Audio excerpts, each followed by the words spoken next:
Hey there, Drowsy Historian here.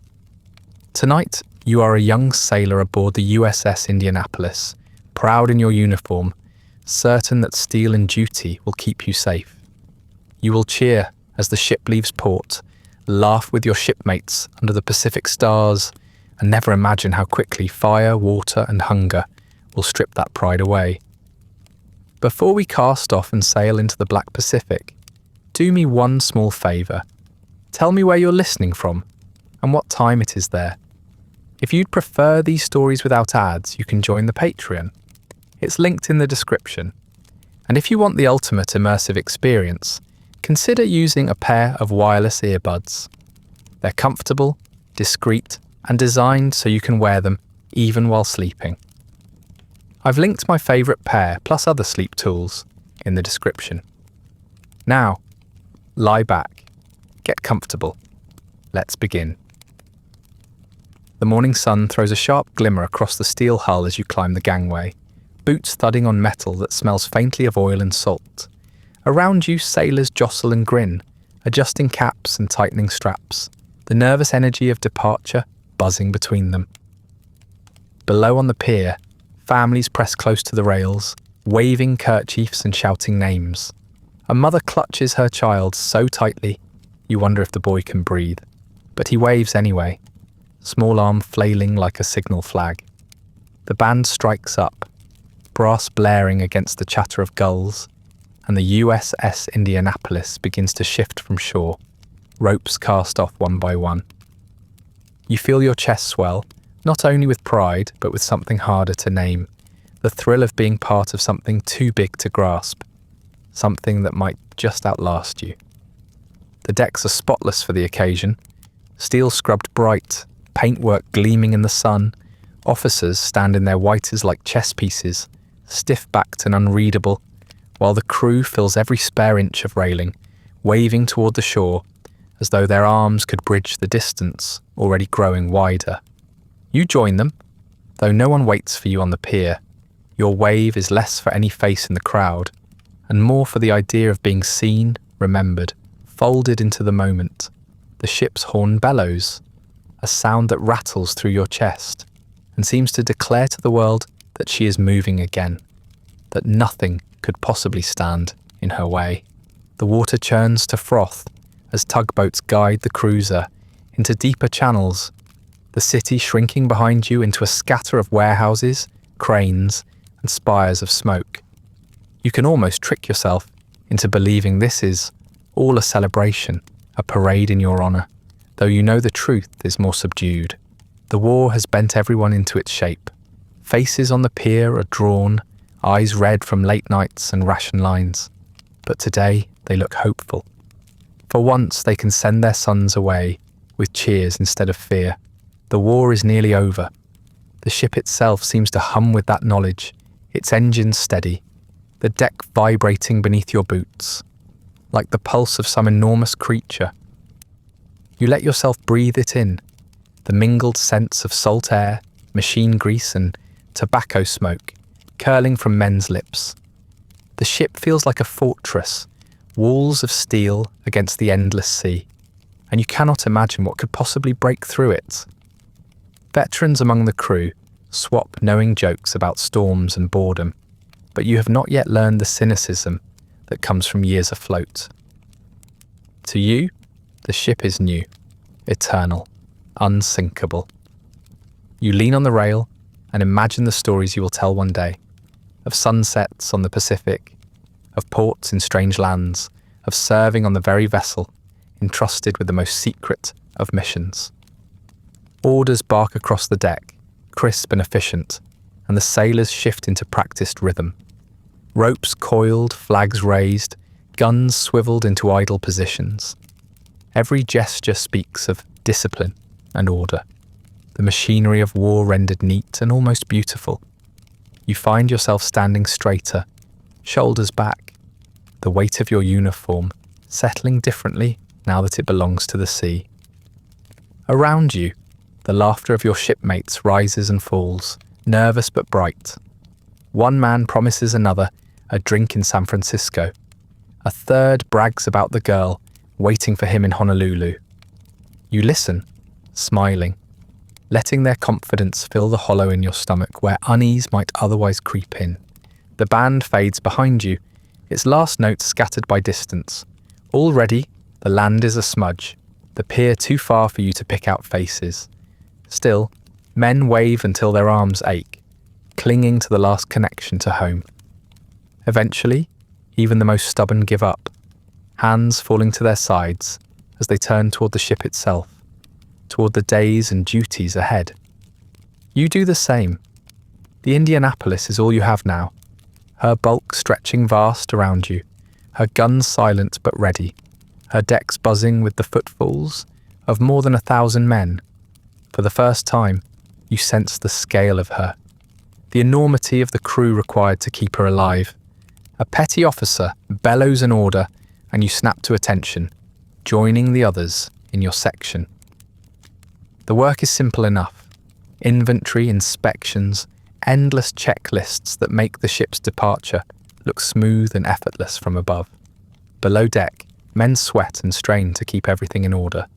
Engines checked and rechecked, supplies secured, ammunition counted. You catch glimpses of the process, the tight corridors alive with movement, and it reassures you, nothing here is left to chance. The Indianapolis may be a warship, but she's also a machine of precision, every cog turning as intended.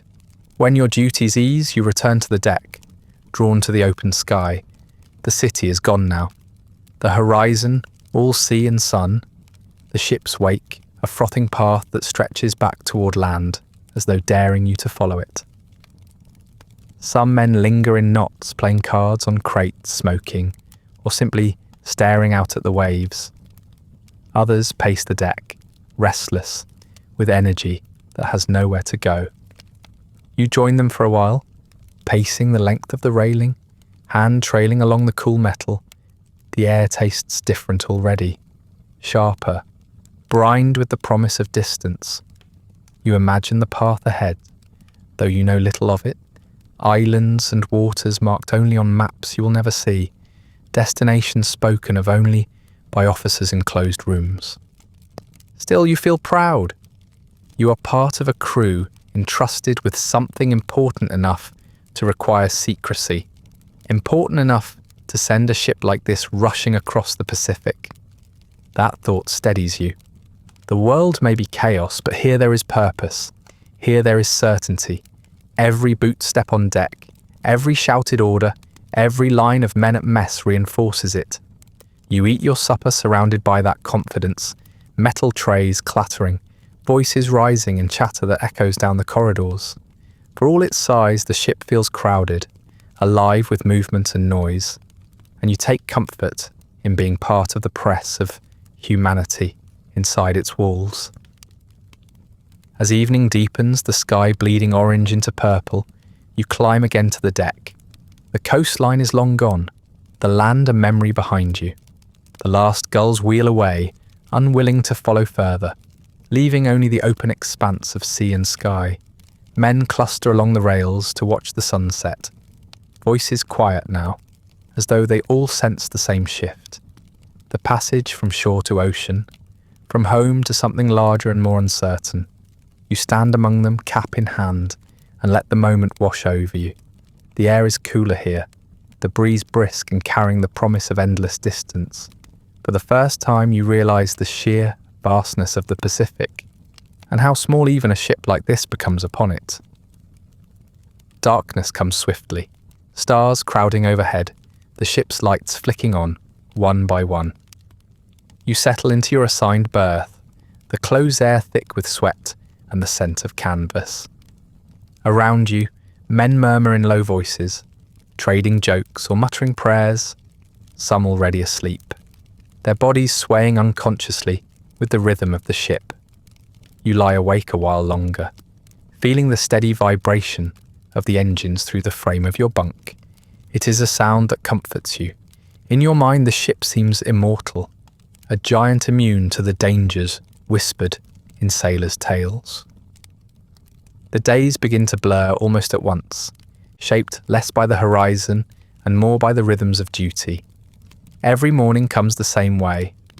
A whistle, boots hitting the deck, the shuffle of hundreds of men rising at once in spaces designed for half as many.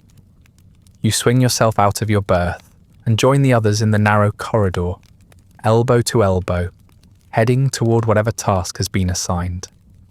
The steel walls are alive with echoes, a hammer striking metal somewhere deep below, the shuffle of trays being stacked in the galley, the distant rumble of engines that never stop.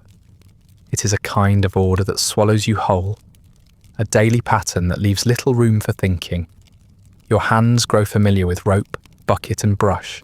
Scrubbing decks under the Pacific sun feels endless, the steel warming under your knees until you smell the faint singe of paint.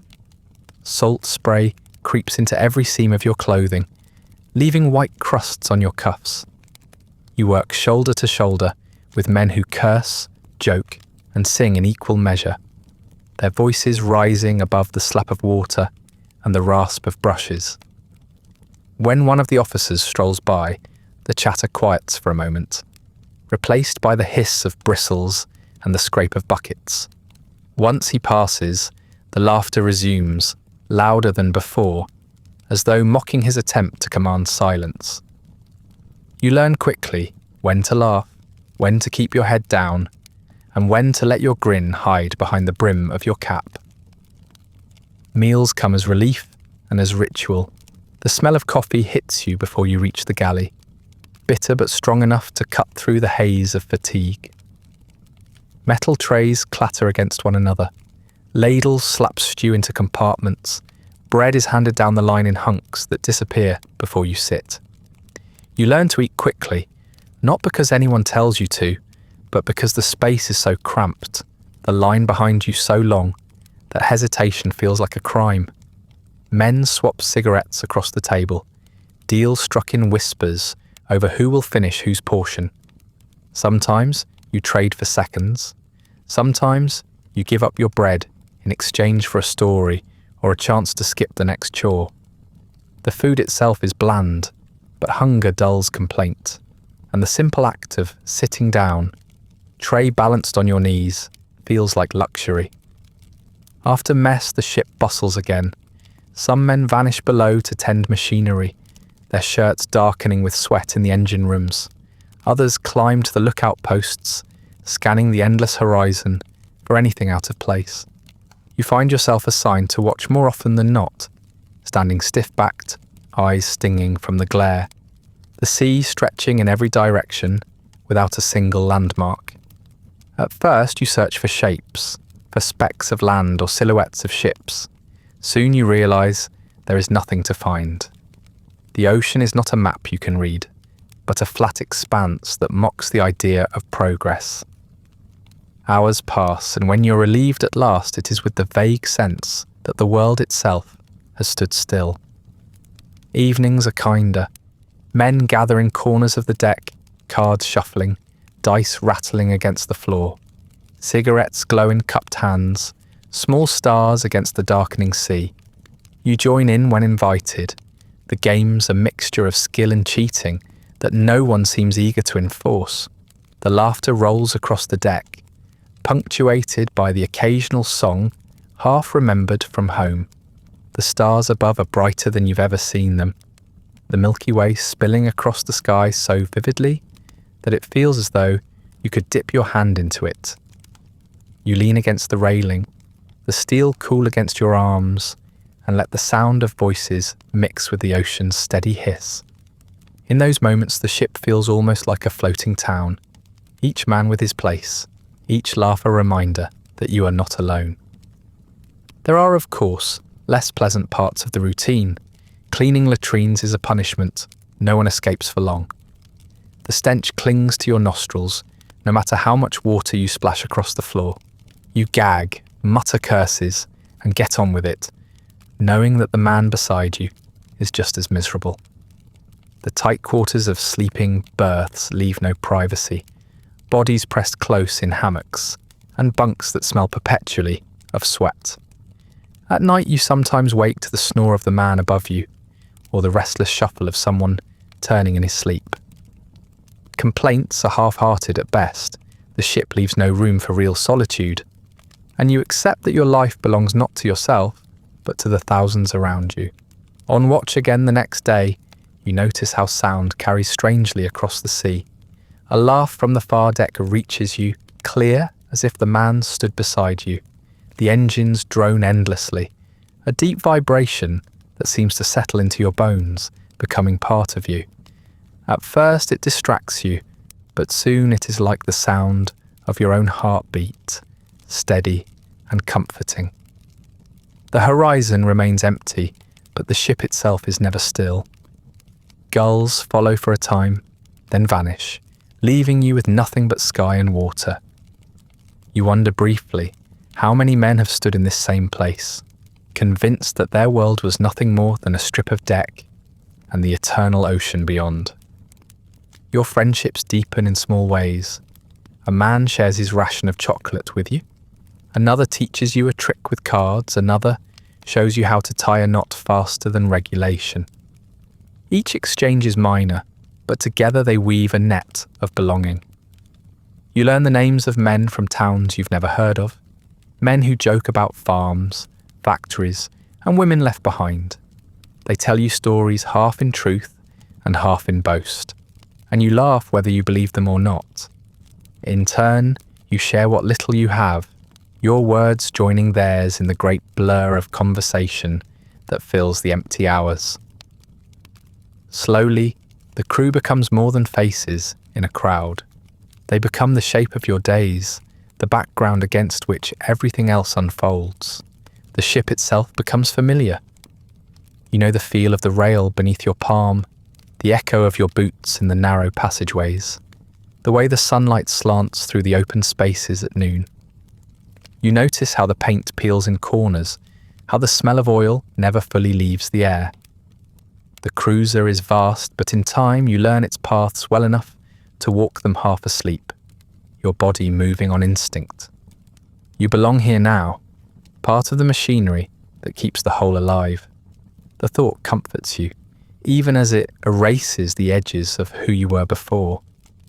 The boy who boarded the ship is already fading, replaced by the sailor who knows only duty, routine, and the endless sea. As night falls once more, you climb into your bunk, body heavy with fatigue. Around you, voices soften into murmurs, jokes trailing off into snores, the ship itself sighing as though settling into sleep. The engines continue their low thrum, constant and unyielding, a sound that promises safety more than any officer's words. You let the rhythm carry you. The steel walls close around you, a fortress against the unknown beyond. You fall asleep to the hum of engines, comforted by the steel around you, never questioning the ship's safety.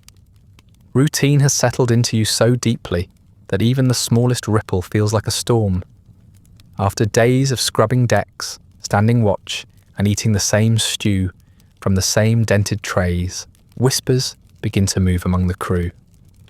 They drift through the mess hall, circle around the card games on deck, and coil like smoke through the cramped corridors. They speak not of storms or officers' tempers, but of what was loaded onto the ship before departure. The rumour is always told the same way, in the same low tones, as though secrecy itself gives it weight. A sailor swears the cargo came aboard at night, with guards at either end of the pier and officers watching silently as sealed crates were lashed down below. No one saw inside, no one touched the boxes, but everyone felt the unease that clung to them. At first you dismiss it as the usual chatter, the kind of fantasy men invent when monotony dulls their minds. The sea is wide, the hours long, and imaginations grow restless. Yet the more you hear, the harder it is to ignore. Each telling is slightly different, but never contradictory, as though fragments of truth have been scattered among the crew, each man clutching a piece too small to form the whole. Some insist the crates hold gold, the treasure of a conquered nation moved in secret to prevent theft. Others claim it must be intelligence, files and codes that could break the Japanese war effort apart. A few lean closer, their voices sharp with excitement and a whisper of weapons. New, untested, unimaginable. It sounds like nonsense, yet no one laughs. What catches your attention most is not the gossip, but the silence of the officers. They never deny it. When pressed, they change the subject with the kind of forced casualness that convinces more than any admission. You have seen them stand by the sealed compartments, their eyes alert, their conversations clipped short when anyone else passes near.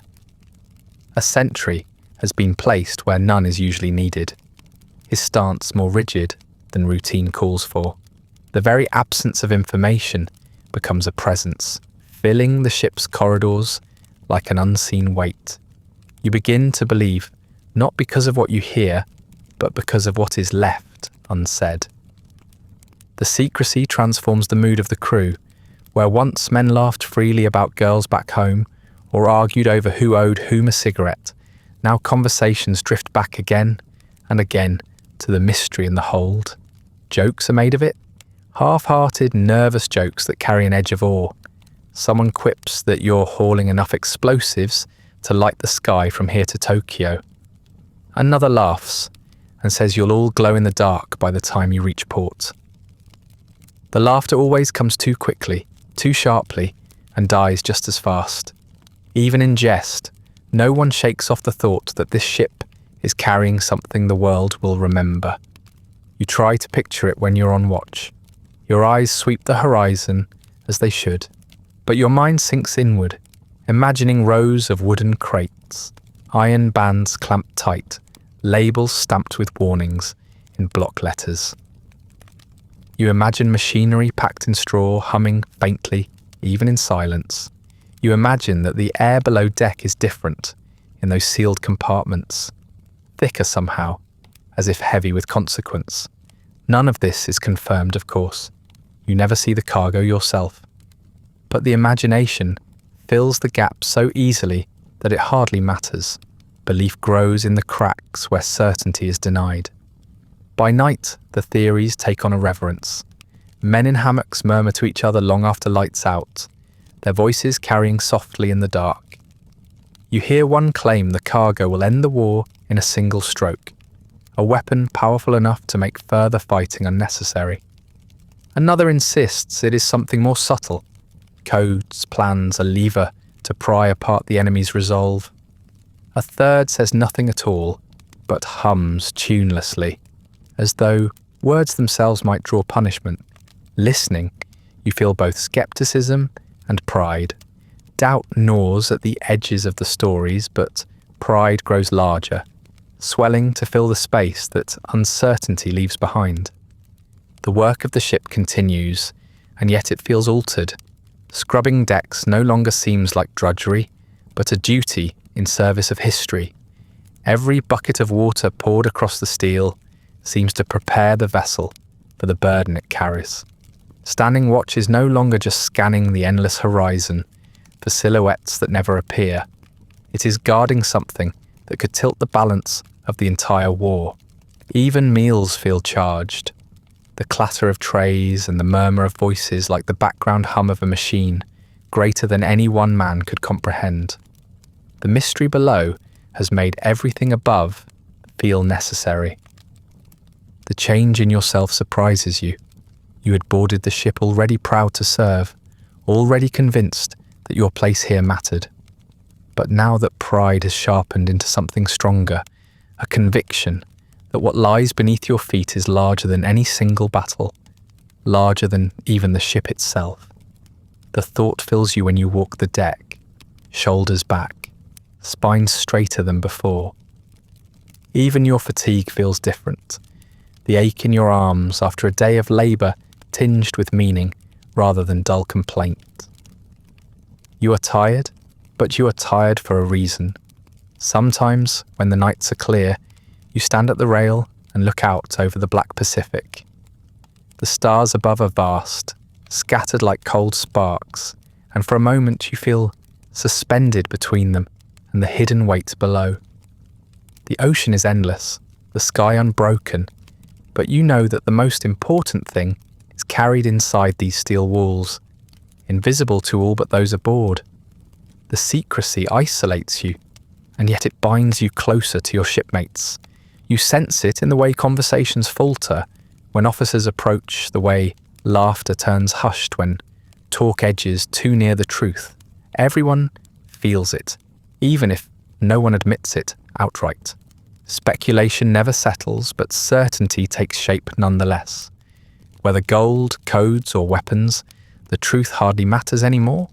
The belief that you're carrying the fate of nations is enough. The silence of the officers becomes its own kind of confirmation. The locked compartments, their own confession.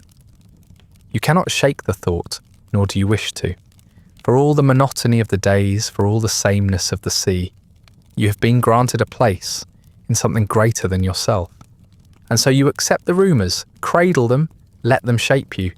You stop asking what lies below, because the not knowing has become its own form of knowledge. The mystery is proof enough. The secrecy is the answer. Whatever waits in the ship's hold, it is a burden you share simply by being here, by standing your post, by keeping the ship steady on its course.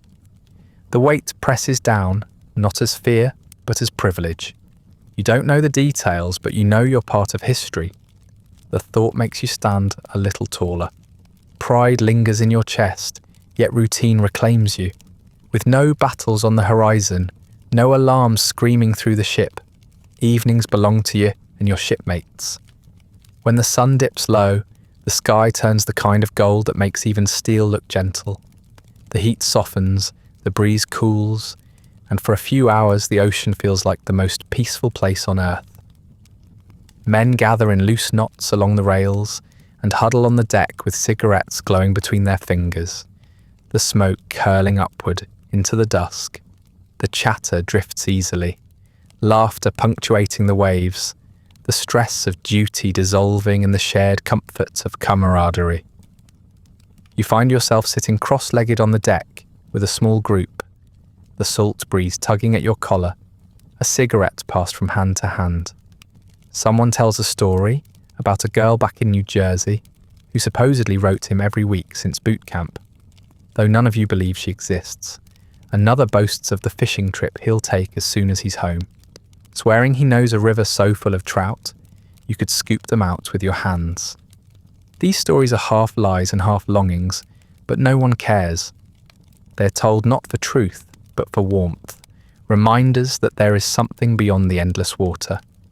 You laugh even when you know the details are fabricated, because laughter itself is the point.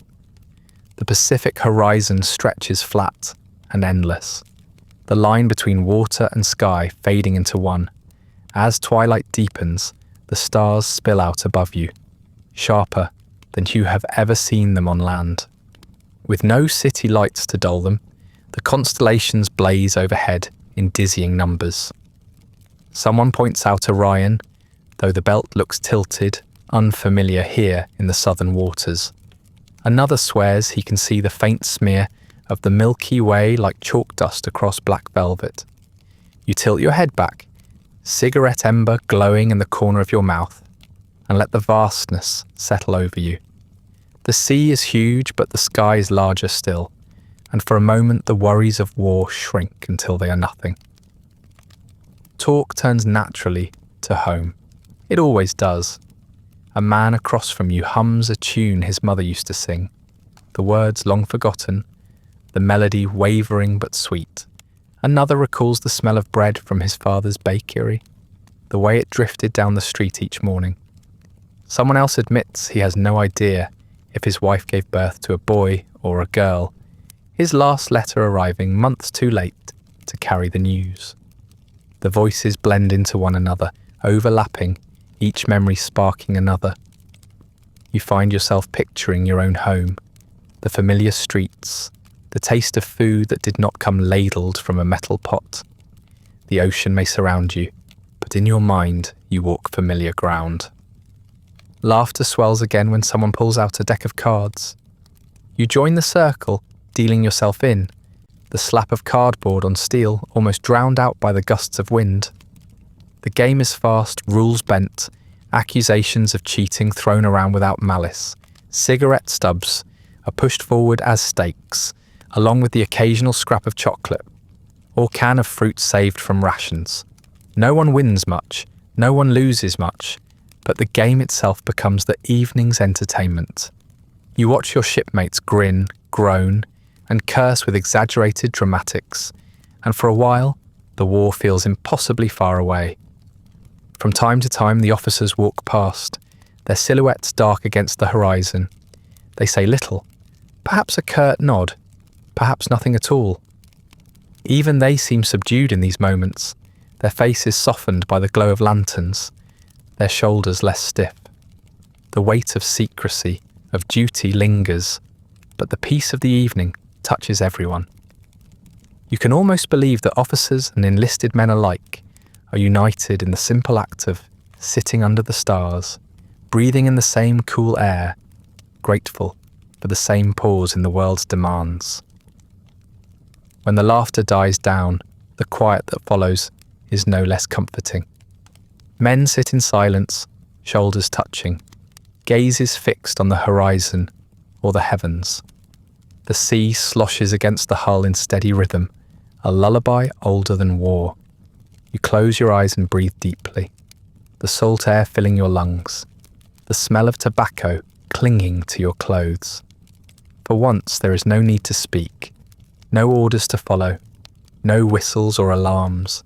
The stillness stretches long and sweet, a kind of fragile gift you know cannot last.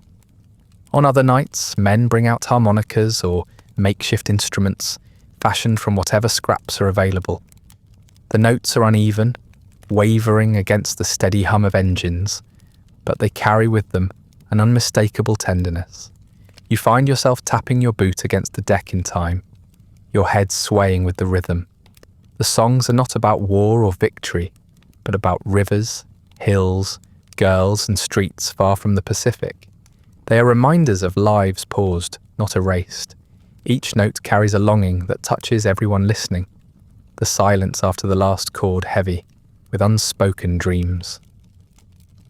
As the hours pass, the group thins. Some men peel away, returning to bunks or night shifts, their laughter trailing behind them. Others linger until the stars wheel further overhead, reluctant to surrender, the rare sense of ease. You stay with them, watching the sky, listening to the low murmur of voices. It is easy to forget that you are afloat on steel built for war, that beneath your feet rests the secret cargo everyone pretends not to know. In these moments, the Indianapolis feels like nothing more than a ferry carrying men across water, as fragile as a raft, as ordinary as a train. You know this peace cannot stretch forever. The war is not finished, the ocean not safe. But those thoughts are easy to push aside when the air is cool, the stars bright, and laughter still ringing in your ears. For a few hours each night, you let yourself believe that this is all there is. The camaraderie, the cigarette shared between friends, the jokes tossed across the deck, the cards shuffled beneath a lantern light. You let yourself believe that the sea can hold you in safety forever, that danger has forgotten your name. The night feels ordinary when it begins. You have just left behind the last echoes of laughter from the deck, the cigarettes stubbed out, the cards folded away. Below, the air is heavy with the mingled scents of sweat, salt and engine oil. Men settle into their bunks, some muttering final jokes, others as already breathing evenly in sleep. The steel frame of the ship vibrates faintly, that familiar hum that you've come to trust. You close your eyes believing the pattern will continue forever, unaware that the rhythm you have learned to trust is about to shatter. The first shudder comes at midnight. It is not like the gentle sway of waves or the groan of shifting steel you've grown used to. It is sharp, violent, and wrong, a blow that seems to strike from beneath rather than outside. The sound is indescribable, not merely an explosion, but a scream of tortured metal tearing apart. In an instant, you are flung half from your bunk, your body jarred, your ears ringing with the echo. The darkness is cut by the flicker of emergency lights and the panicked cries of men, jolted from dreams into chaos. You have no time to wonder what happened before a second, deeper roar slams through the hull. The ship lurches violently to one side. Men tumble from hammocks, trays and tools clatter to the floor, the whole space erupting in confusion. Somewhere forward, you hear a rush of water, the terrible sound of it pouring where it should never be. Compartment doors clang shut, voices shouting orders you cannot make out. The shriek of the ship's steel plates carries through the decks, like the cry of some enormous wounded beast. All at once, the certainty that had wrapped you for weeks vanishes. The Indianapolis, your fortress of steel, has been struck, and nothing feels indestructible anymore. Panic seizes the air. A man beside you shouts a prayer. Another scrambles to pull on his trousers. Another just stares, frozen, mouth open, but no sound coming. You force yourself to your feet, gripping at the frame of your bunk as the deck beneath you tilts unevenly. The lights flicker, sputter, then glow weak and red. Sirens wail in bursts, their shrill cries cutting through the confusion. Somewhere above, men are running, their boots hammering against the steel. You cannot tell whether they are charging towards safety or toward death. The air is suddenly thick with smoke. You cough, eyes stinging, throat burning as acrid fumes pour down from ruptured pipes. The corridor fills with shouts now, clearer this time, voices straining to impose order over panic. "Move! Move!" someone yells, though in which direction you cannot tell. Men surge in both ways at once, colliding, cursing, scrambling for ladders and hatches. The floor beneath you shudders again, another dull thud reverberating through the hull. Whether it is another torpedo or just the ship tearing itself apart, you cannot say. What you know is that water is rushing in somewhere, and it is rushing fast.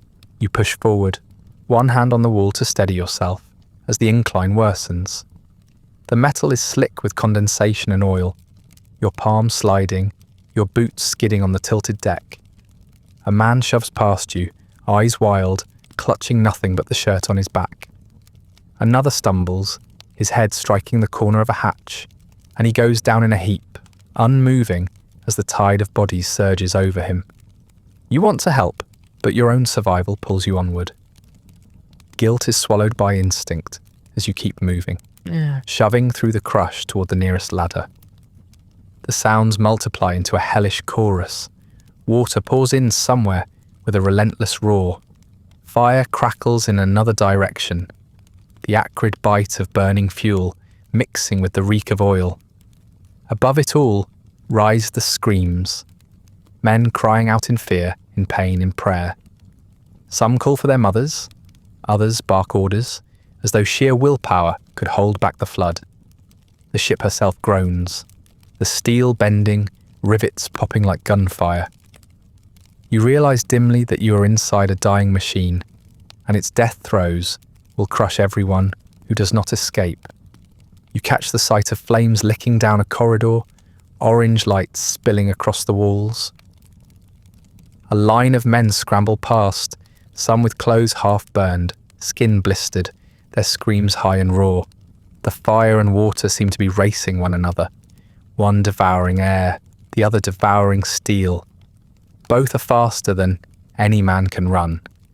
You turn toward the ladder, heart pounding, lungs searing with smoke. Above you, the hatch opens and closes again and again as men pour through, their hands clawing at the rungs, boots scraping metal as they scramble upward like ants from a burning nest. You reach the base and begin to climb, your arms straining, your legs shaking with adrenaline. Someone above slips, nearly falling back onto you, but another hand grabs him and shoves him upward again. The press of bodies is suffocating, the heat unbearable, the smoke choking every breath. You can feel the tilt increasing beneath your feet, the ladder no longer vertical, but slanting as the deck beneath you gives way. Somewhere behind, a bulkhead slams shut with a boom that rattles your bones. The sound cuts off screams mid-note, and the silence that follows is somehow worse. When you reach the next deck, chaos greets you. Men run in every direction, some carrying stretchers, others hauling hoses, still others leaping through hatches without hesitation. The deck tilts again, throwing you against the wall. Your shoulder slams hard into steel, pain radiating down your arm. You push yourself upright, only to be hit by a man stumbling past, his face black with soot, his uniform charred. He does not even see you as he barrels toward another hatch. It is every man for himself now, discipline unraveling beneath the weight of disaster. You hear the word torpedo shouted for the first time, confirmation of what you already guessed. Someone yells that 2 compartments are already flooded. Another shouts that the engines are failing. A third voice rises above the rest, shrieking simply, "We're sinking." The word chills you more than the smoke, more than the tilt of the deck. The impossible has become real. The Indianapolis is going down, and the only question is how long she will last. Your body is slick with sweat and oil as you stumble forward, your hands grasping for anything to steady yourself. The alarms are louder now, their wails bouncing off the steel walls, colliding with shouted orders, screamed prayers, and the thunder of rushing water. Red lights pulse above, turning every face into a grotesque mask of panic and shadow.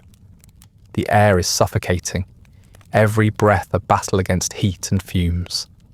You know you have only moments to find your way to open air, but the corridors twist and tilt, your sense of direction collapsing as the ship groans beneath you.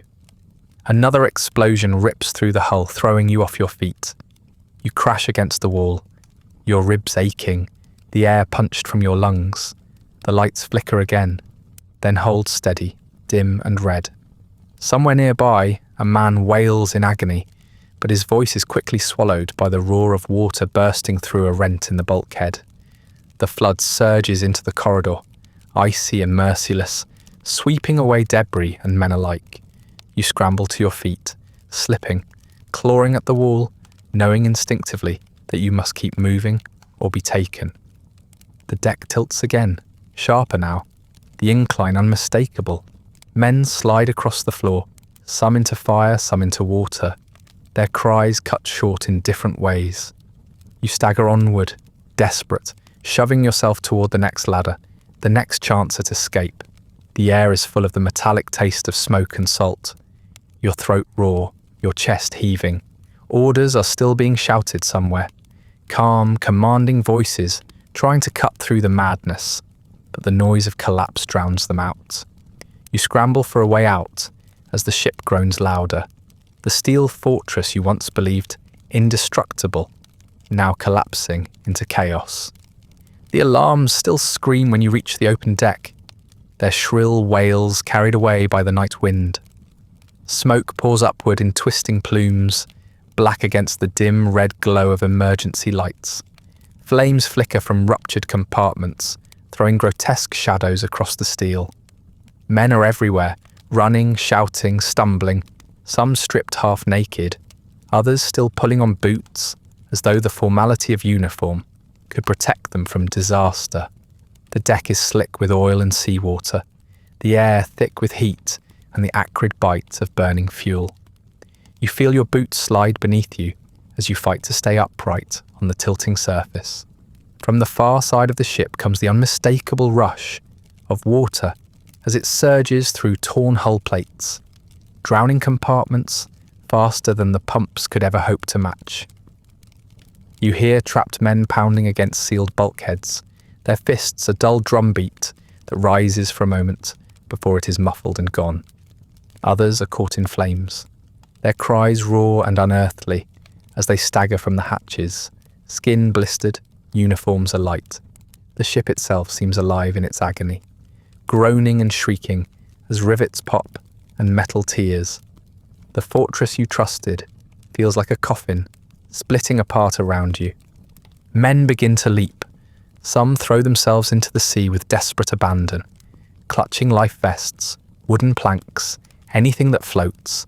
Others slip on the oil-slick deck and tumble over the rails by accident, their screams cut short as they vanish into the black Pacific. You watch one man run full tilt toward the edge, arms windmilling, and disappear in a spray of water.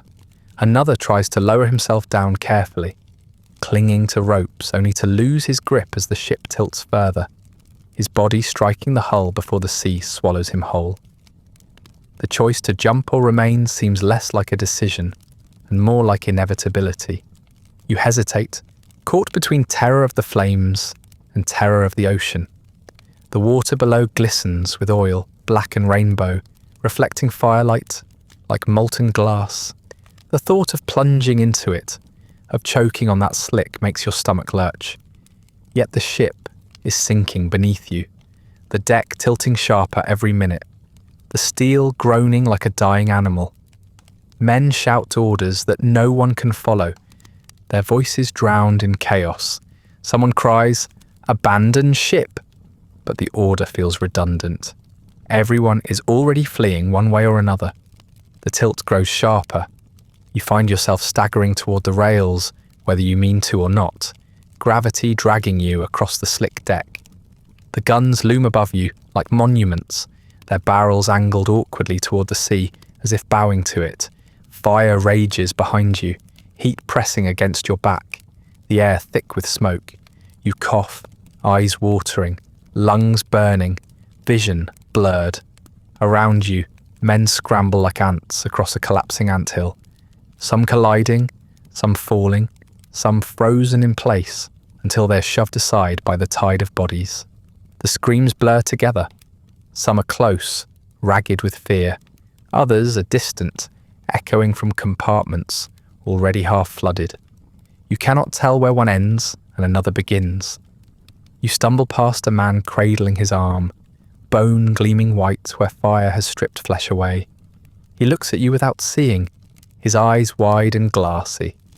Another sailor crouches by the rail, praying loudly, rocking back and forth as though sheer devotion might keep the sea at bay. None of it matters now. The ship is dying, and she is taking everyone with her who cannot escape. You cling to the rail as the deck tilts further, the angle so steep that standing upright becomes impossible. The sky above is vast, filled with stars that seem to mock the chaos below, their cold light indifferent to fire and death. For one strange moment, you feel detached, watching it all as if from outside your own body.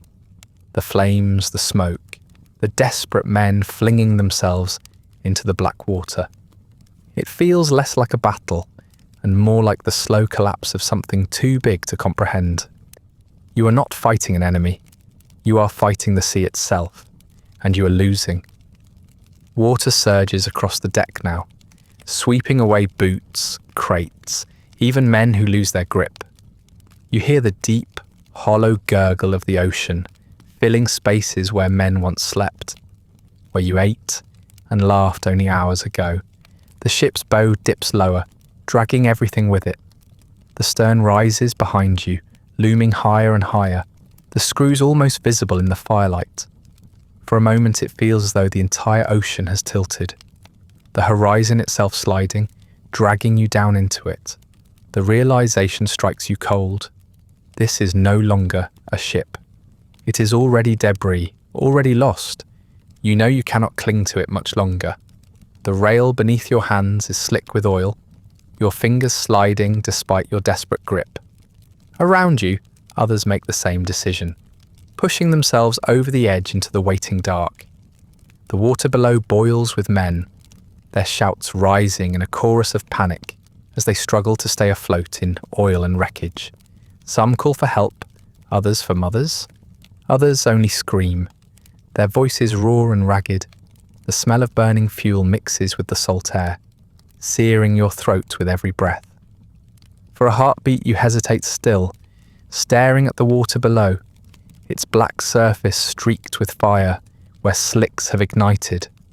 You imagine the cold shock, the choking oil, the desperate thrash for air. But staying is no longer an option.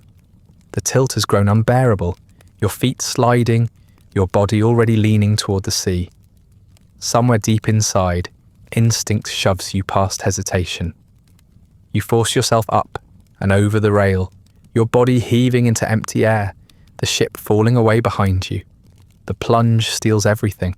The air tears from your lungs as the cold strikes, shocking you into stillness.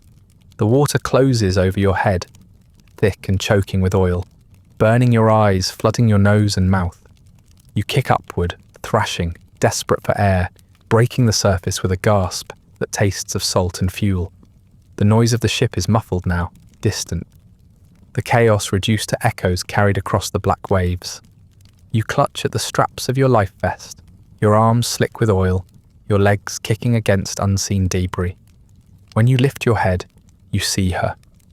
The Indianapolis, proud and vast only hours before, is half submerged, her bow dragging down, her stern clawing skyward.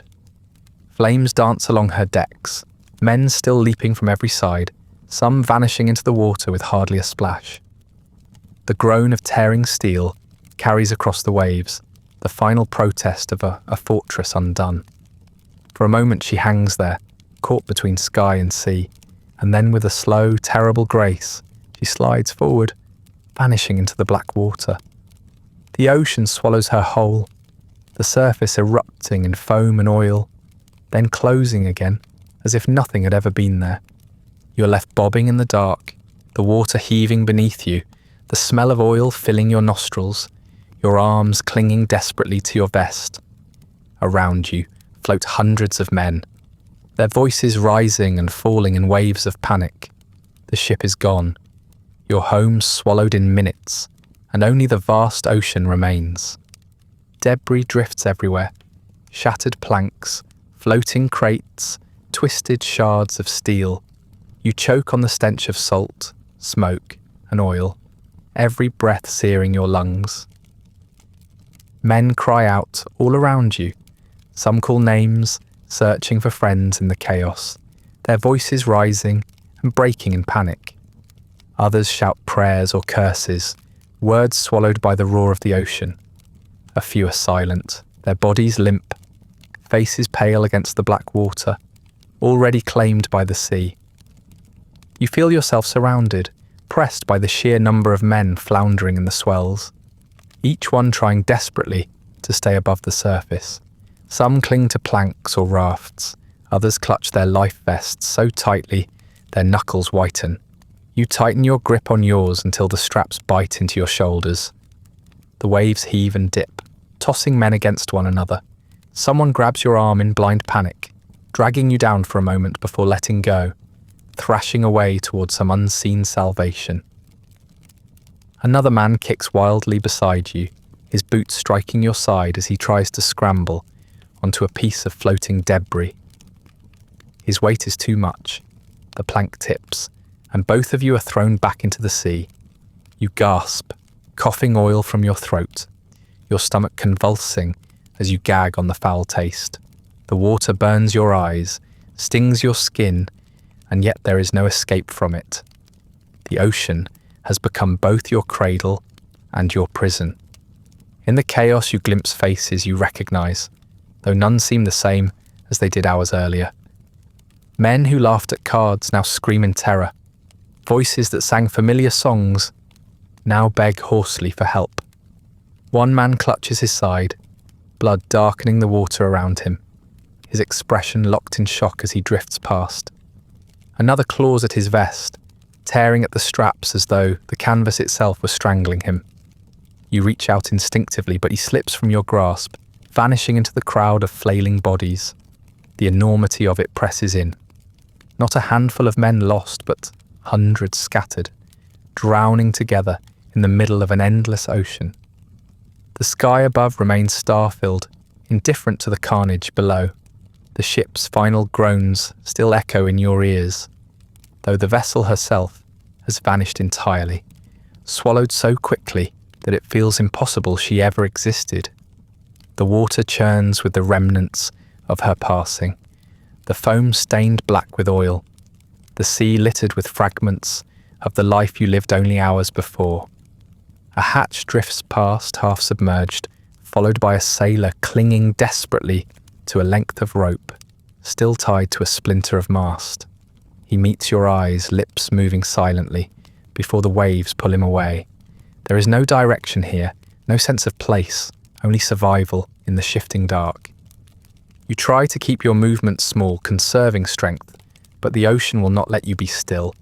Each swell lifts you, then drops you into the trough, the water rushing into your nose and mouth, no matter how tightly you press your lips. Your legs kick automatically, your arms cling to the vest, but you know that energy cannot last forever. You hear others tiring already, their cries fading into silence as they slip beneath the surface. Each disappearance sends a ripple of dread through the rest, but no one has time to mourn. Every man is too consumed with keeping his own head above the water. Hours blur in the dark, the fire dwindles to embers, the last flames snuffed out by waves, leaving only smoke hanging low over the sea. The smell of it mixes with oil, coating your tongue, making every breath a struggle. The voices grow hoarse, shouts turning to croaks, then to silence. Some men drift together in small groups, clinging to each other in the swells, their bodies pressing close in unconscious solidarity. Others float alone, eyes wide, mouths opening and closing like fish, as though still calling for help long after the sound has gone. You try to keep near a cluster of men, knowing instinctively that company is safer than solitude, even if it offers no real protection. The cold begins to creep into you. The shock of the plunge has faded, but the steady chill of the Pacific seeps into your bones, numbing your fingers, stiffening your legs. Shivering comes first, violent and uncontrollable, then the exhaustion that follows, as if your body has surrendered to the sea's insistence. You fight against it, forcing your limbs to move, reminding yourself over and over that you must stay awake, must stay afloat. You bite your lip until you taste blood, the metallic tang cutting through the salt and oil. Around you, others are losing the fight, their heads drooping forward, their movements slowing until they simply vanish beneath the surface. The darkness feels endless. Without the ship, without even a light to mark your place, you are adrift in a void, your sense of time unravelling. The stars wheel overhead, but you cannot read them. The moon offers no guidance, only a pale reminder that the world continues, indifferent to your struggle. You try to focus on your breathing, ragged though it is, counting each inhale and exhale as though the rhythm might anchor you. You whisper words under your breath, though you do not know if they are prayers, curses, or simply nonsense to fill the silence. Anything to keep from slipping into the stillness that means death. Somewhere nearby, a man begins to sing. His voice is weak, cracked, but the sound carries across the water, startling in its fragility. You cannot make out the tune at first, but soon the words take shape. A hymn, one you half remember from childhood. A few voices join in, uneven, wavering, their tones broken by shivers and coughs. The melody drifts across the sea, absurd and beautiful, as if men half dead in the water could defy the vastness with song. For a few moments, you feel steadier, the rhythm of their voices giving shape to the endless night. Then one by one the voices falter, dropping away until only the sea remains, hissing softly around you. You force yourself to keep moving, even when your muscles burn, even when your mind pleads for rest. Every few minutes, you adjust the straps of your vest, checking that it still holds, though you know the canvas and cork are your only lifeline. Your thoughts drift to the ship again, to the pride you felt in her steel, the certainty that she could never fall. That certainty feels laughable now, swallowed along with her hull. The ocean does not care how strong a ship once was, or how proud her crew.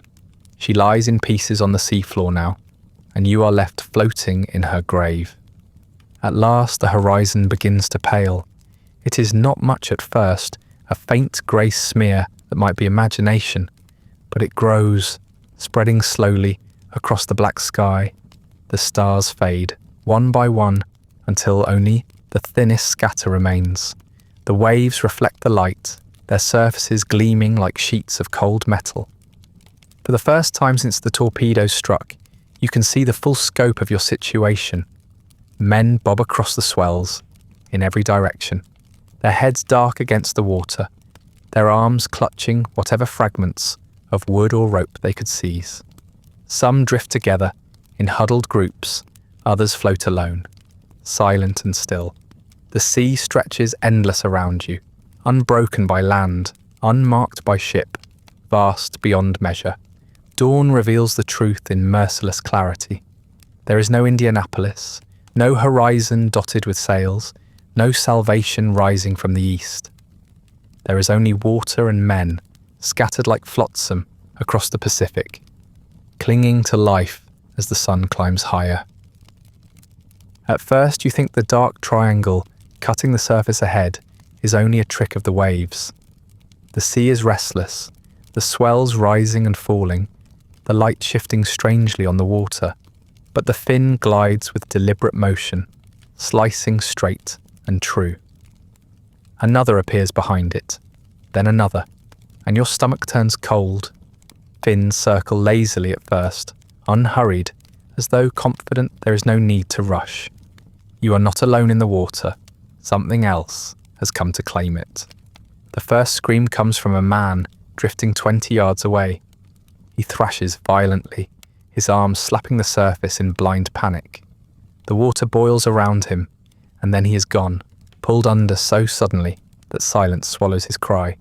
For a heartbeat there is nothing, only the gentle slap of waves. Then the surface erupts again, froth churning red, fragments of oil-slicked cloth rising briefly before sinking once more. The sight freezes you, terror hammering in your chest. The predators are not scavenging only the dead. They are hunting the living. Panic spreads quickly. Survivors kick frantically toward groups, desperate for safety in numbers, their splashing echoing across the water. Others try to climb onto debris, their weight tipping the planks, sending them tumbling back into the sea. Every desperate movement draws more fins. The predators respond to chaos circling tighter, striking wherever the water churns most violently.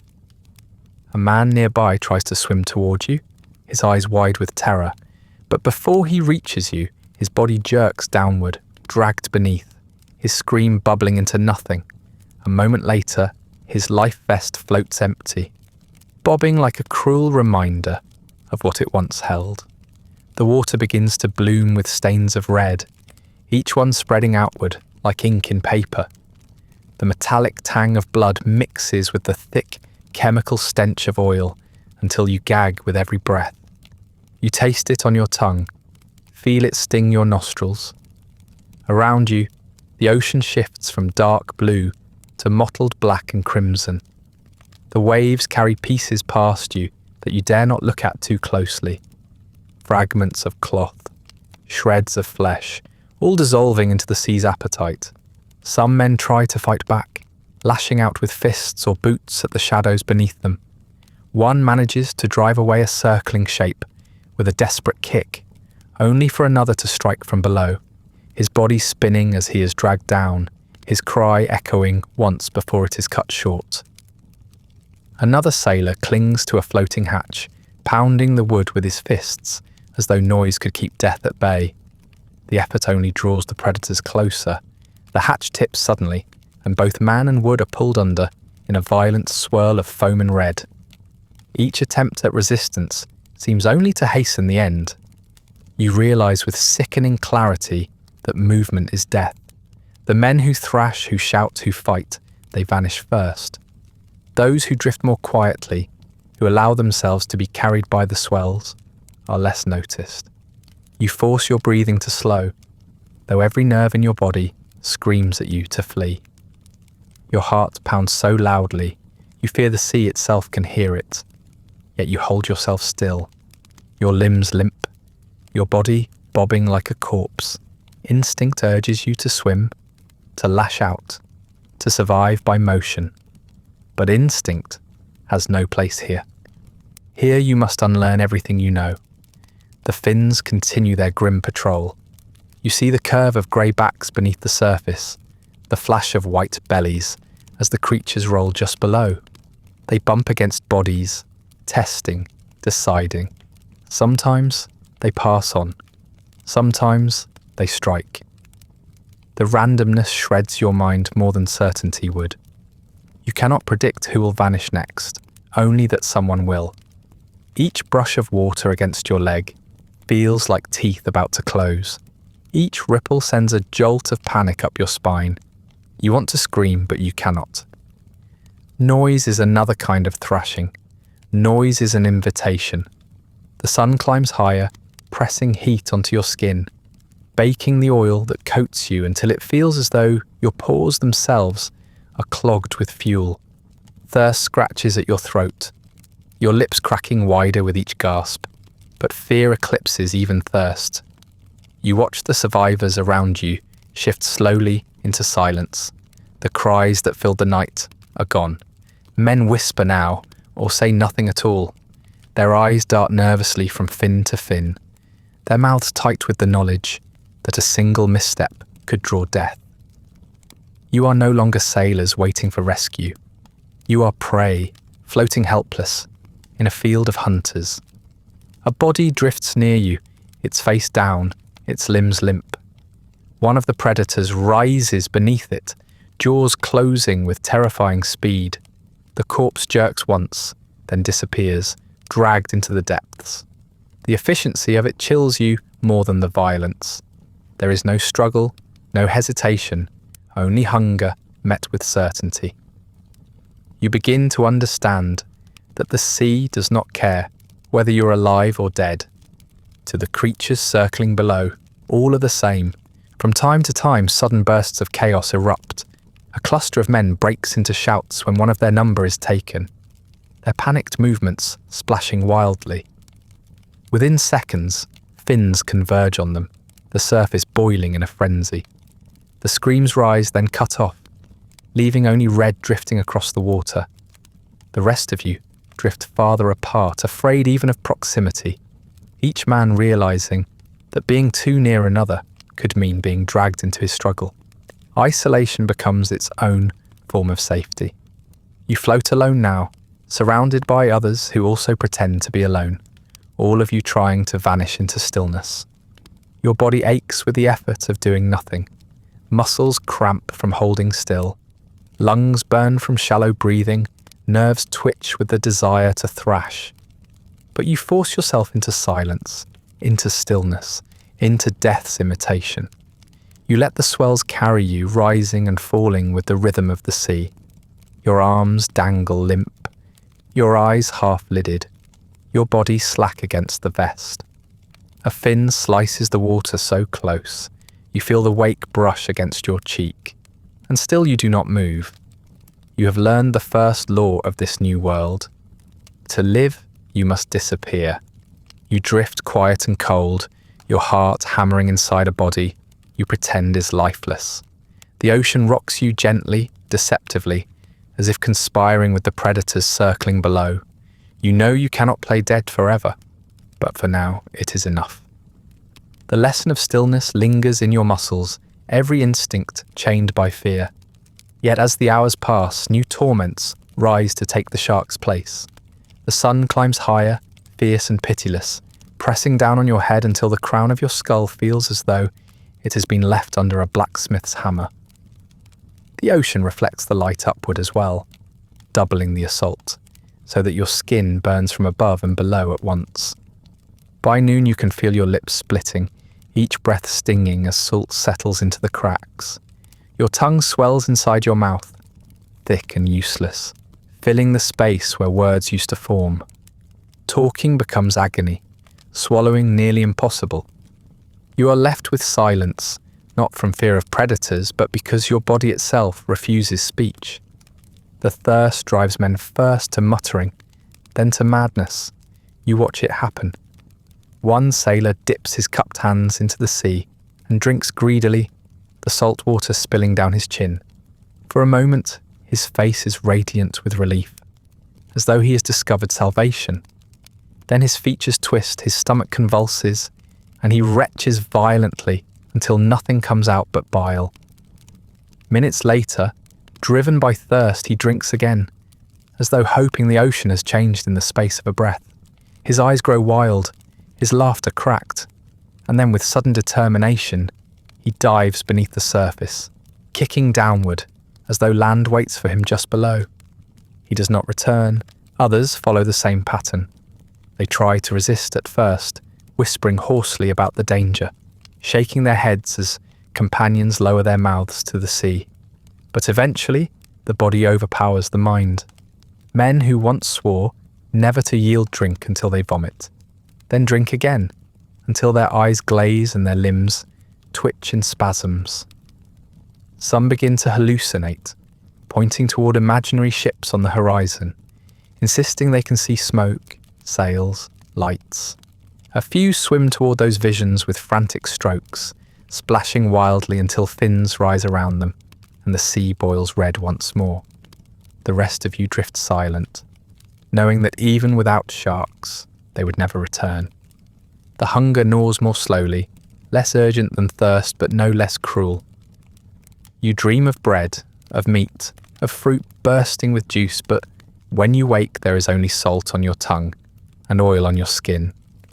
Some men chew on scraps of rope or cork ripped from their life vests, desperate to trick their jaws into believing they're eating.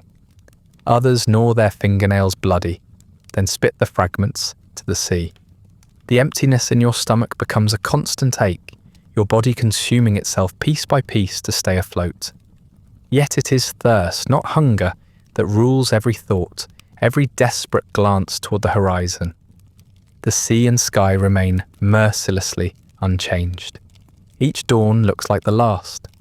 The horizon, a flat line of blue and gold that never shifts. Each noon brings the same burning torment. Each evening, the same mocking beauty of stars. Time unravels in the sameness. You lose track of how many sunrises you have endured, how many nights you have fought off sleep, while the cold seeped into your bones. The men around you have lost count as well. When someone tries to ask how long you've been drifting, no one answers with certainty. A day, 2 days, perhaps 3. The question itself becomes meaningless because every hour feels eternal. The bodies floating among you change with each cycle of sun and moon. Some bloat grotesquely, their skins stretched, their features unrecognizable. Others bleach in the sun, their flesh pale and waxy. The smell is unbearable, a mixture of salt, rot and oil that clings to every breath. Sharks return again and again, tearing at the remains, bumping against the living as though testing whether you're ready to join the feast. You have grown so accustomed to their presence that you no longer flinch when fins slice past. You know better now. Stillness is your only armor. Sleep comes in fragments, stolen moments when exhaustion drags your head forward, only to be startled awake by a splash, a scream, or the brush of something unseen against your leg. In those moments of half-dream, your mind unravels. You imagine yourself back home, sitting at a kitchen table with a glass of water, condensation dripping down the side, cool and clean and limitless. You reach for it, only to jolt awake with your hand clawing at empty air, your throat raw from salt. Sometimes you imagine the ship still afloat, its deck solid beneath your boots, laughter echoing down the corridors. Then the illusion fades and you're left again with the endless rocking of the sea. The sun burns without mercy, the nights freeze without pity, and still no rescue appears. Each horizon looks identical to the last, an unbroken line that mocks your hope. Men stop pointing toward imagined ships now, stop raising false alarms. The group has grown quieter, resigned. Even the sharks have become part of the background, their shadows gliding beneath you, like the shadows of clouds. You have learned not to fear them constantly, only to acknowledge them, as one acknowledges the certainty of death itself. Time ceases to matter. You no longer mark the days by sunrise or sunset, but by the dull ache in your body, by the moments when your mind slips into dream and jerks awake again. The sea has swallowed hours, swallowed names, swallowed the very idea of progress. The faces around you blur first in memory, then in sight, as though they too are dissolving into the salt. The men who remain speak rarely, their voices hoarse, their words stripped to fragments. Water, home, mother, God. You stop expecting conversation, stop expecting anything but the next wave, the next swell, the next breath. The blur of days does not lead to numb acceptance. It leads instead to breaking. By now, thirst has stripped away the last layers of discipline, leaving men as little more than desperate bodies clinging to instinct. The silence that once fell over the group, that hollow quiet when hope first began to ebb, shatters as tempers ignite. A man lashes out at the sailor beside him, insisting he has stolen water, though there is none to steal.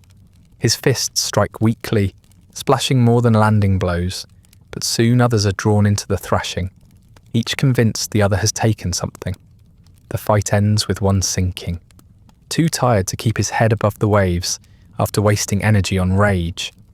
The others look away, unwilling to acknowledge what they have just witnessed. It does not stop there.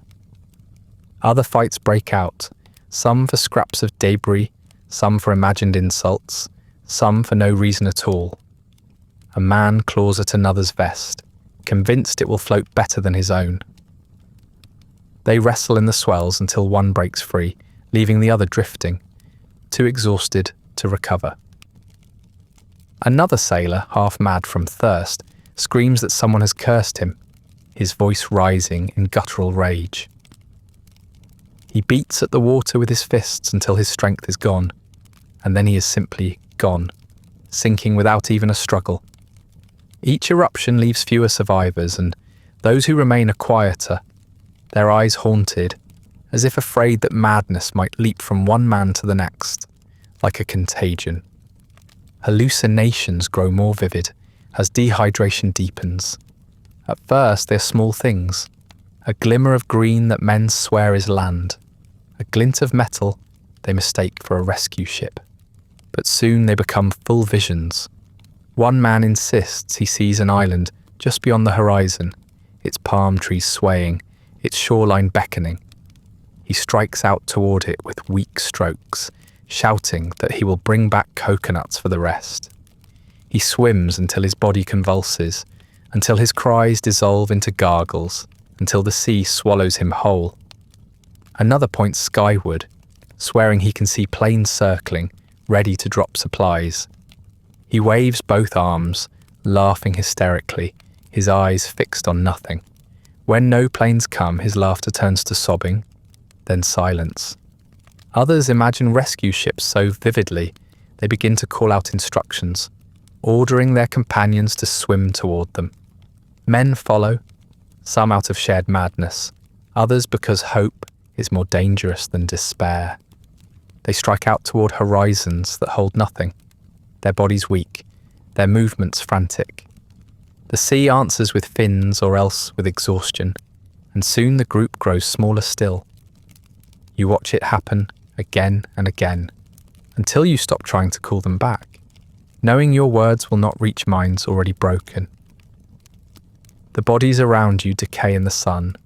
Some are still lashed to life vests, bobbing upright as though watching silently, their eyes clouded, their skin blistered and peeling.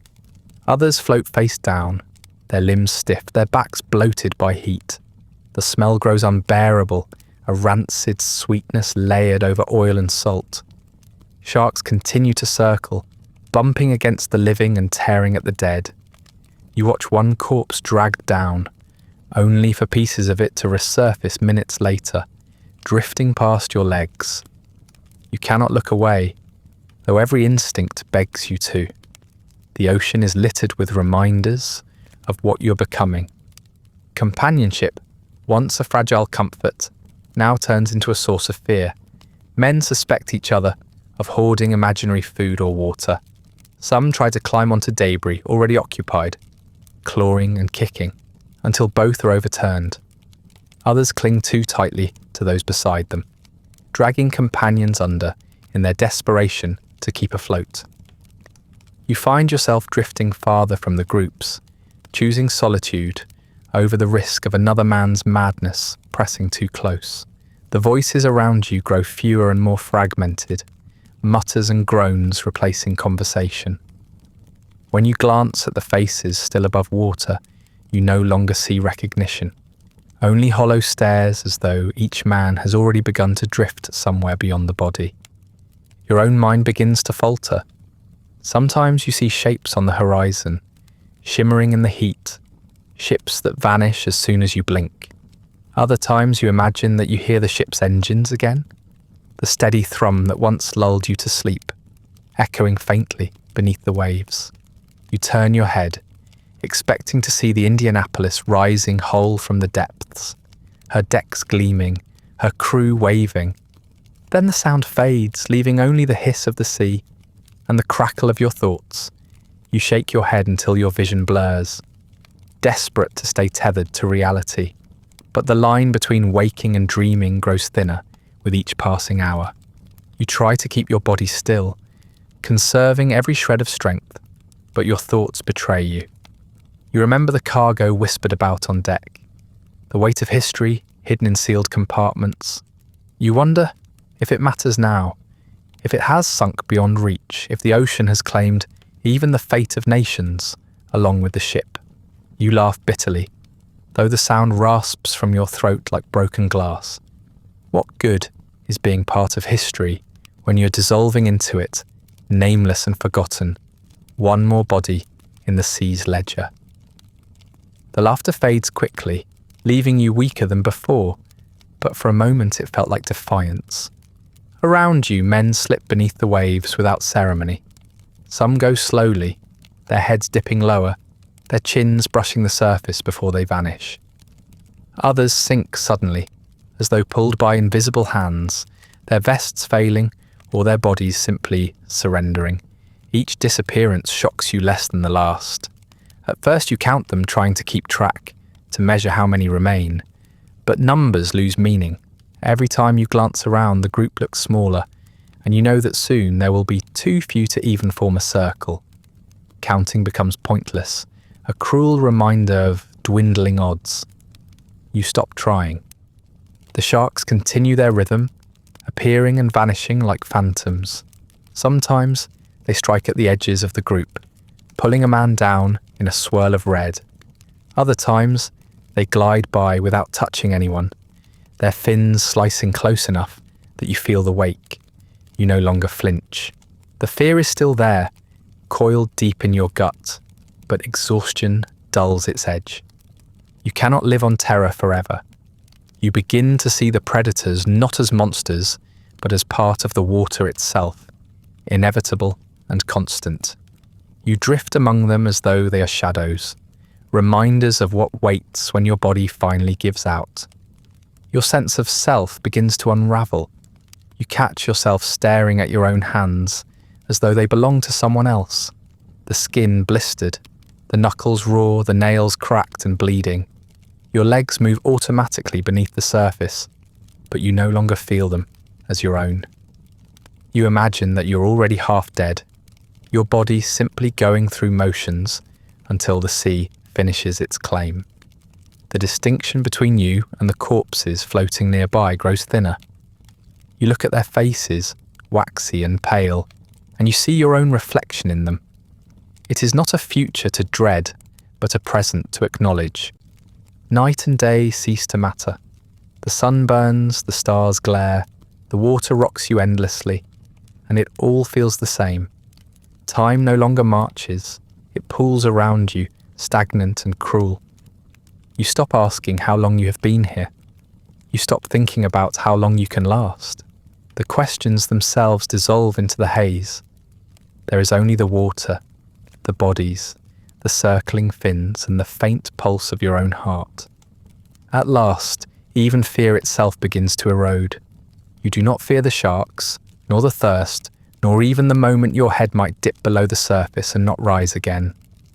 You only float, caught between worlds, suspended in an endless twilight of survival. The faces around you could be alive or dead. You cannot tell anymore. Their eyes are open, their mouths slack, their bodies limp. Some still move, barely, others do not. But the difference matters less with each passing hour. The line between living and dead has already blurred when you first see it. At least you think you see it.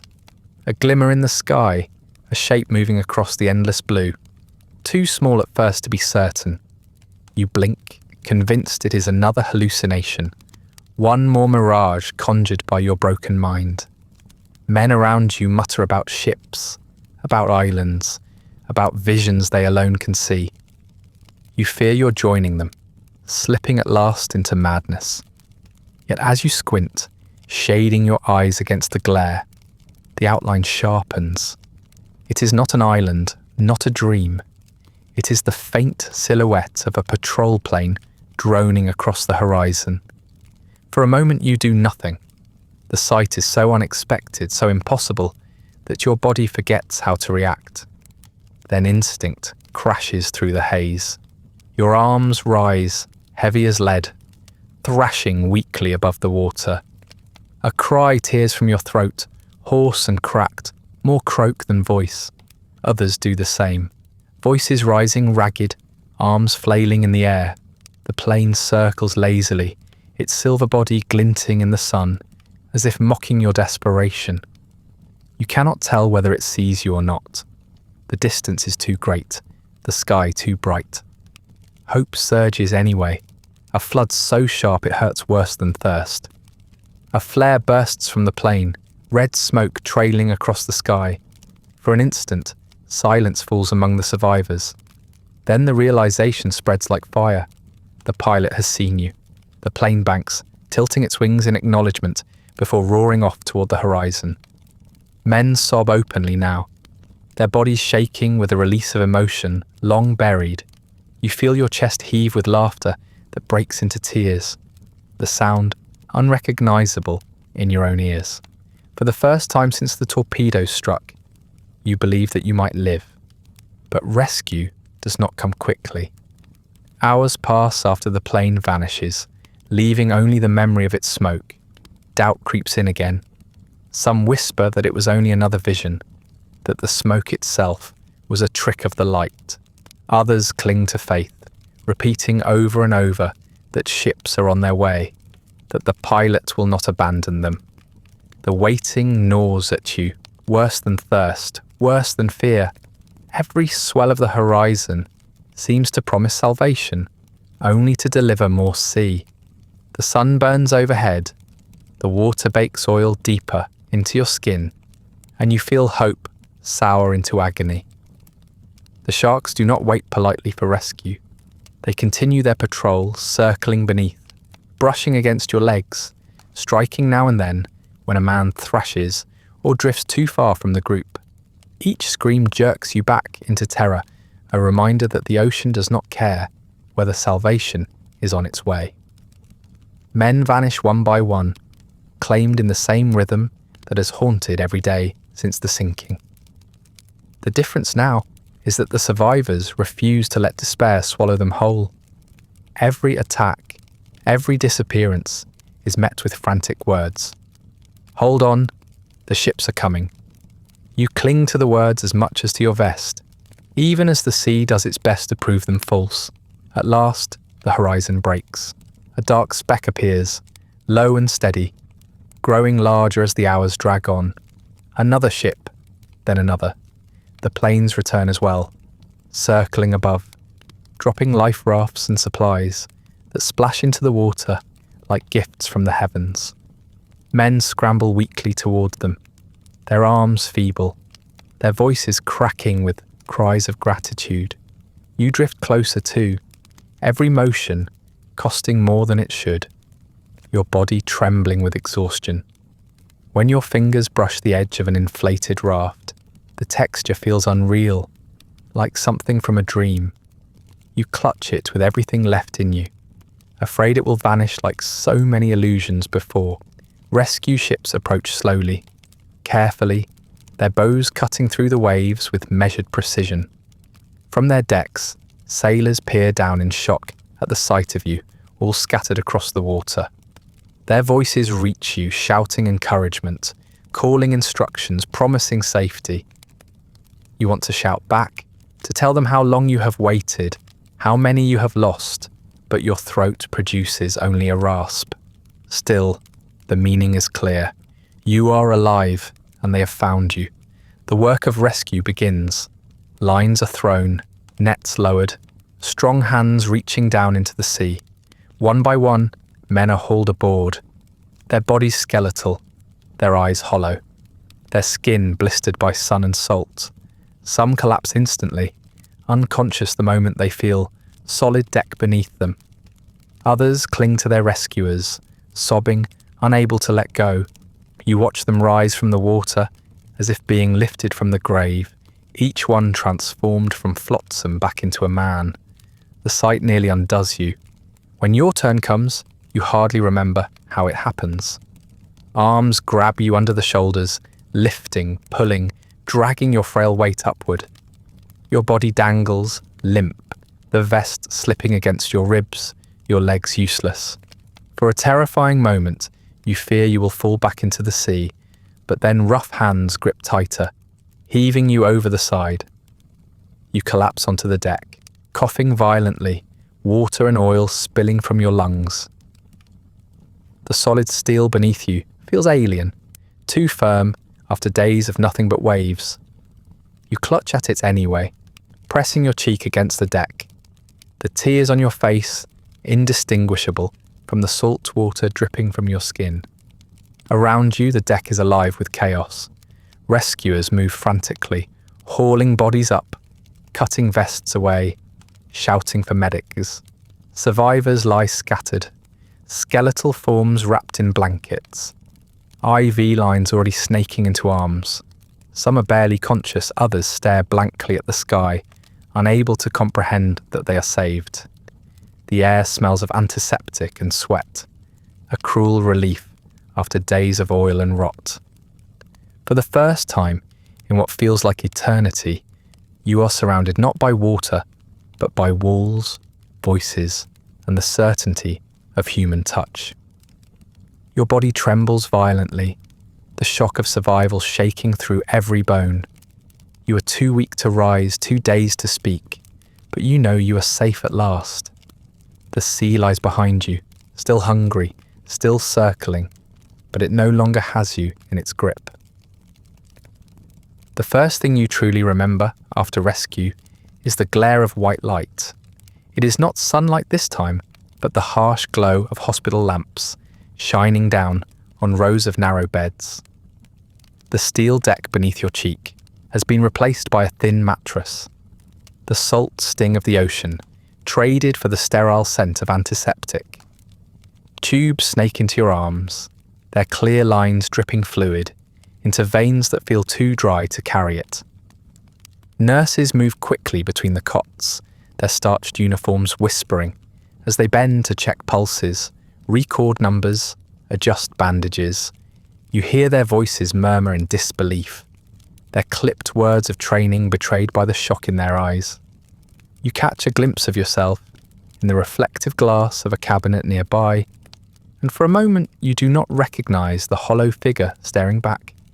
Skin stretched taut over bone, lips split and blackened, eyes sunken into sockets rimmed red. You are alive, yes, but the reflection looks more corpse than man. The ward is filled with bodies like yours, row upon row of skeletal forms swaddled in blankets. Some lie unconscious, their chests rising shallowly, each breath a battle. Others stare at the ceiling in silence, unmoving even when spoken to. A few weep uncontrollably, their sobs jagged and loud in the quiet room. You listen to them and feel the sound echo in your ribs, a reminder that tears are one of the few fluids your body can still produce. The nurses move among you all, offering sips of water spoon by spoon. coaxing it past swollen tongues, careful not to let you gulp too quickly. Some cannot swallow at all, their throats too raw from salt. You hear the words miracle whispered, though it does not feel like one. Survival does not feel divine. It feels accidental, random, undeserved. Doctors come, their voices low but urgent. They examine you, prod at your blistered skin, measure the raw wounds left by straps that cut into your shoulders. They note the dehydration, the salt sores, the burns of sun and oil, the infections already blooming. They move on quickly, but there are too many bodies and not enough hands. You watch them chart notes with weary expressions, their pens scratching a record that cannot capture the reality of the water. No ink, no paper could ever hold the smell of oil, the screams of men pulled under, the endless rocking of waves that carried you through days without end. Yet you let them take your pulse and scribble their words, because what else is there to do now but lie still? At night you drift between sleep and waking, your dreams still set in the ocean. You jolt awake certain that you're back in the swells, the water filling your lungs, the fins circling below. The nurses soothe you with soft voices, pressing you back into the mattress, reminding you that you're safe.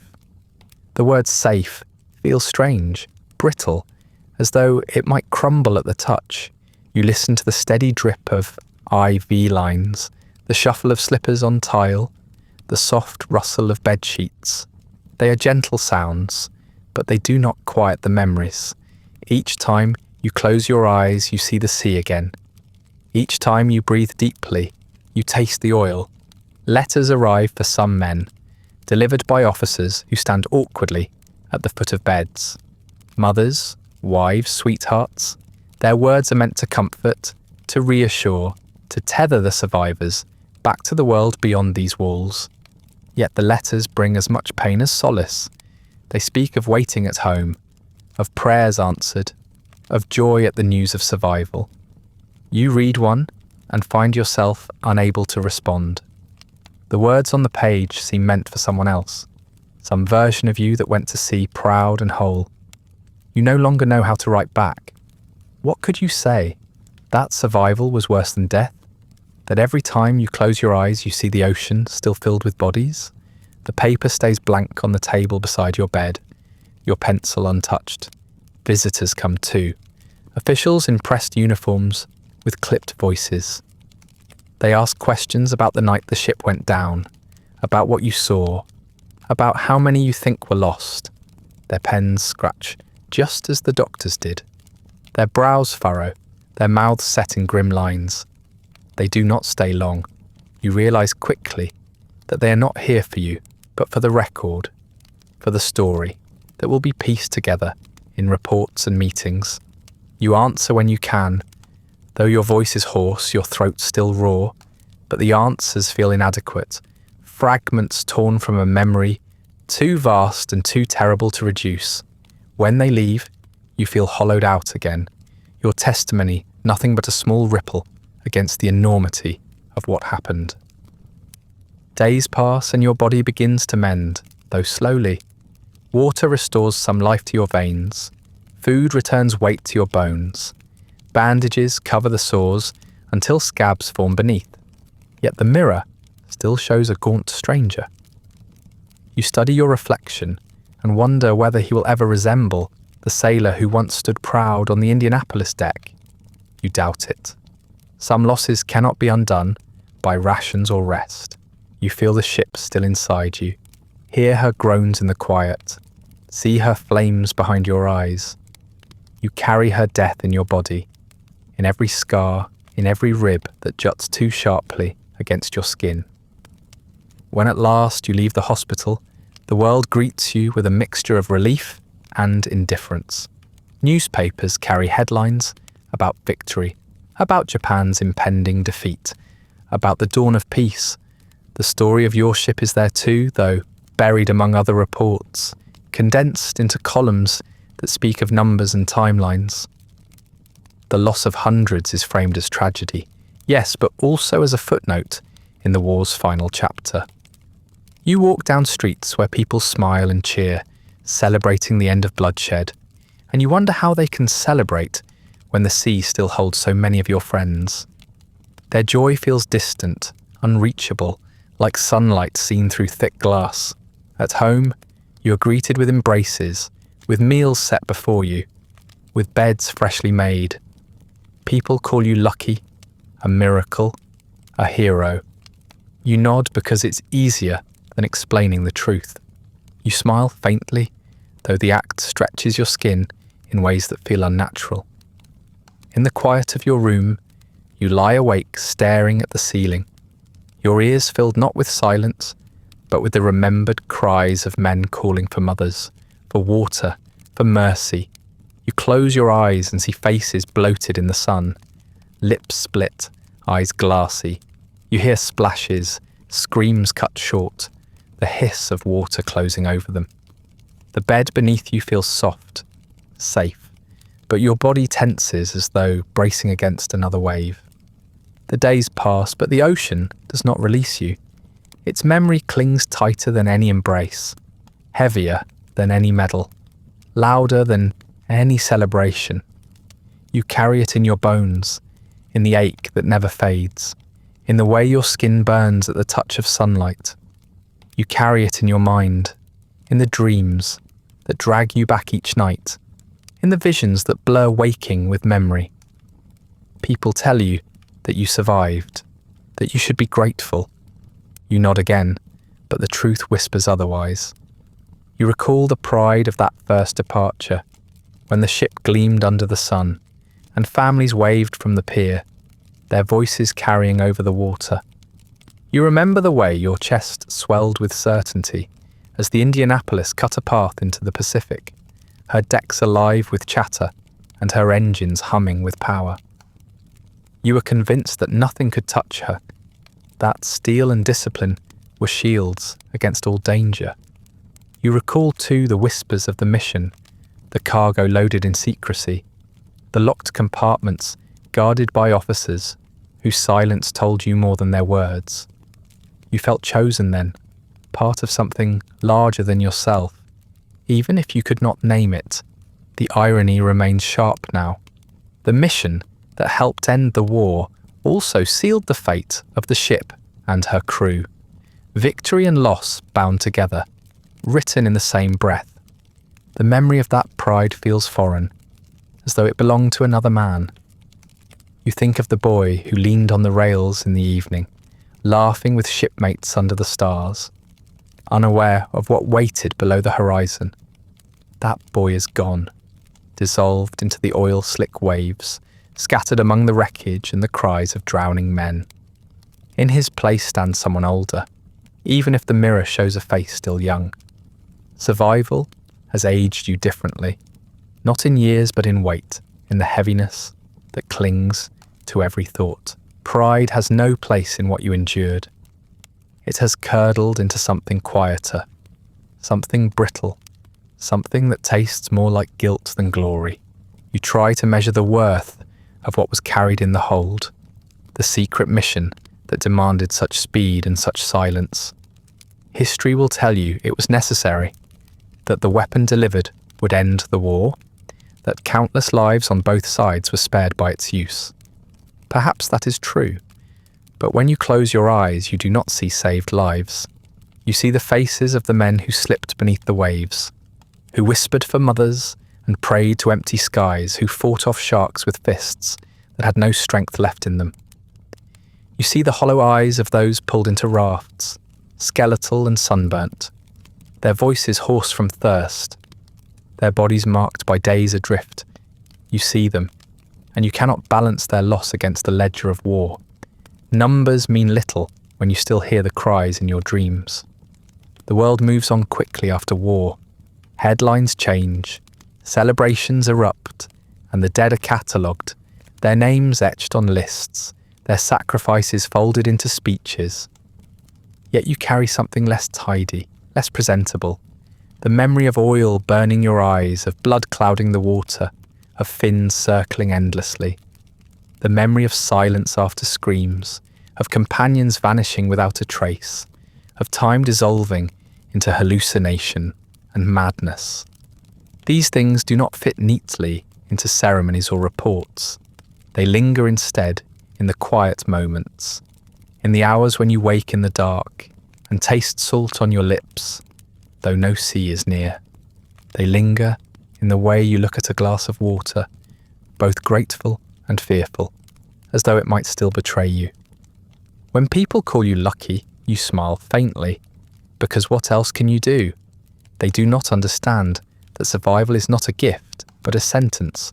To live means to remember. To live means to carry the weight of those who did not. Each congratulation feels misplaced, each handshake awkward. They do not see the bodies that still float behind your eyelids, the silence that follows you into every room. They call you a hero, but you know the truth. You are only a witness left to tell the story of men the sea has already claimed. The ocean itself seems indifferent to the story. It has no need of memory. It swallowed the Indianapolis as easily as it swallows storms, dragging her to the bottom in minutes, her steel collapsing under pressure, her secrets locked away in darkness. It keeps the dead just as easily, their bones scattered on the seabed, their names forgotten by the waves. The sea asks for nothing in return. It does not gloat, does not mourn. It simply endures vast and endless, a graveyard that does not mark its stones. You floated on its surface for days, convinced it had singled you out for torment. Now you know better. The ocean was only itself. It is you who cannot let it go. You find yourself haunted most not by the screams, but by the silences that followed them. The sudden absence of a voice beside you, the way the water closed smoothly over a man as though he had never been there. Silence has a weight now, heavier than any shout. In hospital wards, in quiet streets at night, in your own room when the world is still, you hear it again. The hush that follows loss, the emptiness where life once was. That silence is the truest echo of the sea, and it clings to you more tightly than any memory of fire or blood. Sometimes you wonder if survival was meant for you at all. Perhaps it was random, a matter of where you floated, of whether a shark chose another body first, of how long your vest held. You tell yourself there's no meaning in it, that chance ruled everything. Yet part of you feels chosen still, not by mission, but by memory. You are the vessel now, the container of their stories. You carry them because no one else will, because the sea has no voice and the dead cannot speak. That is the only honour left, and it is heavier than steel. The war ends, but inside you it does not. It repeats each time your head dips into sleep, each time you wake gasping, convinced you are back in the swells.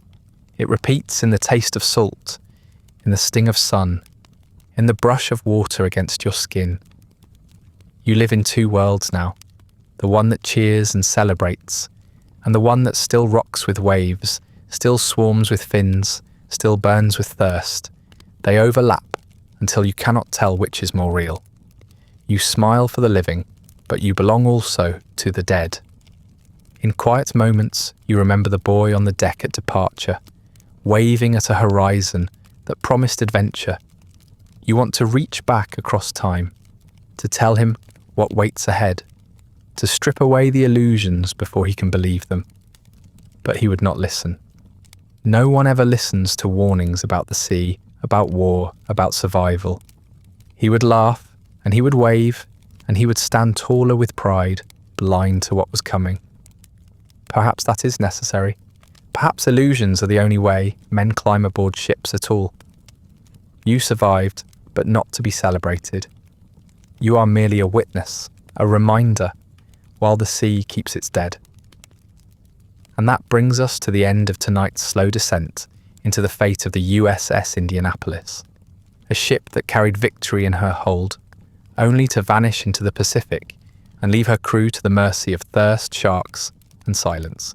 Feel free to like, subscribe, or leave a comment with another forgotten corner of history you'd like explored next. If you'd like early access to more of these quiet descents into forgotten history, ad-free audio of the episodes, or just want to support the show, there's a link to the Patreon in the description. If you're listening on a podcast app, a rating or review helps more people find their way to these stories.